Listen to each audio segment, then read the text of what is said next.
Hello everyone, welcome back to my channel score maths 6 to 10 class 10 math NCERT का solution करवा रहे हैं। Chapter है आपको 8 एनसीईआरटी का ट्रिग्नोमेट्री एक्सरसाइज 8.1। आफ्टरनून का टाइम है मेरा अपलोडिंग का 12 PM to 1 PM। ये क्वेश्चन नंबर 8 क्या करा, 3 cot A equal to 4 check whether 1 minus tan square है 1 प्लस tan स्क्वायर है इक्वल टू कॉस स्क्वायर है माइनस साइन स्क्वायर है।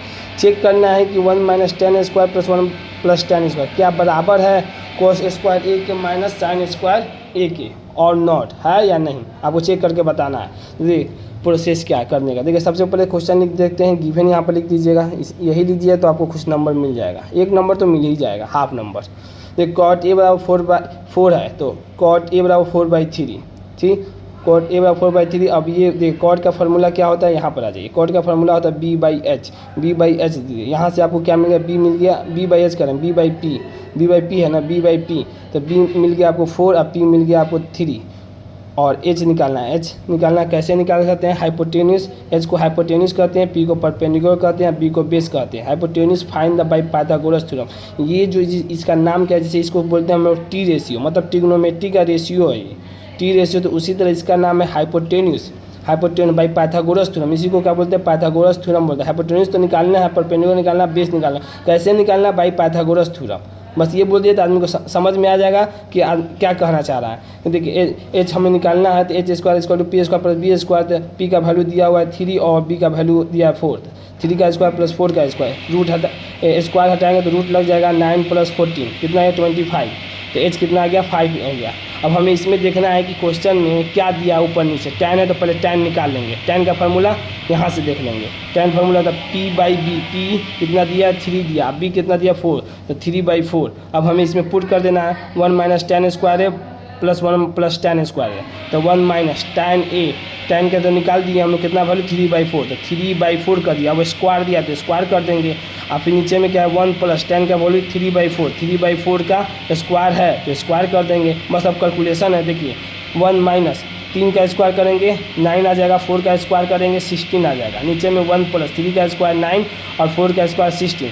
अब देखिए एलसीएम ले लेंगे, एलसीएम लेने का आपको बता दें दोनों में क्या कॉमन है 16, तो 16 ले लें, 1 बार में 16। आपको बता दें कि क्रॉस भी कर दीजिए तो वही वैल्यू आएगा। यहाँ पर मान लीजिए 1 है तो 16 - 9, 16 - 9 बाई में 16, यहाँ पर 16 + 9, 16 + 9 बाई 16, ठीक। अब देखिए 16 में से 9 गया कितना बचा 7 बचा, और 16 + 9 कितना है 25 आ गया, तो 7/16 और 25/16। अब देखो इसको पलटने का देखिए कैसे पलटा, वो रिवर्स करते हैं 7/16, तो 7/16 पहले वाले अंक को लिख दीजिए। अब दूसरे वाले को जो नीचे रहता है वो ऊपर आ जाता है अपवर्ड, तो देखिए नीचे है तो ये ऊपर आ गया, नीचे 25 हो जाएगा, ठीक। तो 16 से 16 करते हैं तो पहला का जो आंसर आ गया 7/25, 7/25। अगर सेकेंड वाले का भी आ सकता है तो ये क्या है इक्वल है, ठीक। अब देखिए सेकेंड वाले में क्या हमें निकालना है, कॉस स्क्वायर है माइनस साइन स्क्वायर है, तो कॉस स्क्वायर है माइनस साइन स्क्वायर है लिख दिए। अब इसमें क्या क्या निकालना होगा हमको, पहले कॉस निकालना होगा और साइन निकालना होगा। कॉस ए निकालने का फार्मूला बताएं, कॉस का फार्मूला B/H, B कितना दिया हुआ है, B दिया हुआ है आपको 4 और H कितना निकाल दिए 5 हो गया। साइन का फार्मूला क्या होता है P/H, तो P कितना दिया हुआ है, P हमें 3 दिया हुआ, H कितना निकाले हैं 5 निकाले हैं। बस अब वैल्यू पुट के देना है, तो कॉस का स्क्वायर है माइनस साइन स्क्वायर है, तो कॉस ए का कितना वैल्यू निकालें 4/5, 4/5 का होल स्क्वायर कर देंगे, माइनस साइन का कितना 3/5 का होल स्क्वायर कर देंगे। इसमें कॉमन 16/25, 9/25 कॉमन लेंगे तो 25 आ जाएगा, 16 - 9 कितना आ जाएगा 7 आ जाएगा, ये भी 7 आ गया, ये भी 7 आ। इसका मतलब कि 1 माइनस tan स्क्वायर ए प्लस 1 प्लस tan स्क्वायर ए इक्वल है किसके, कॉस स्क्वायर ए माइनस साइन स्क्वायर ए के, क्या है इक्वल है, इक्वल। यही आपका क्वेश्चन नंबर 8 का सॉल्यूशन हो गया। सीबीएसई बोर्ड में इसी तरह आपको लिखना होगा। अगर आपको वीडियो पसंद आई हो तो इसे लाइक करें, अपने दोस्तों के साथ शेयर करें, चैनल को सब्सक्राइब भी करें।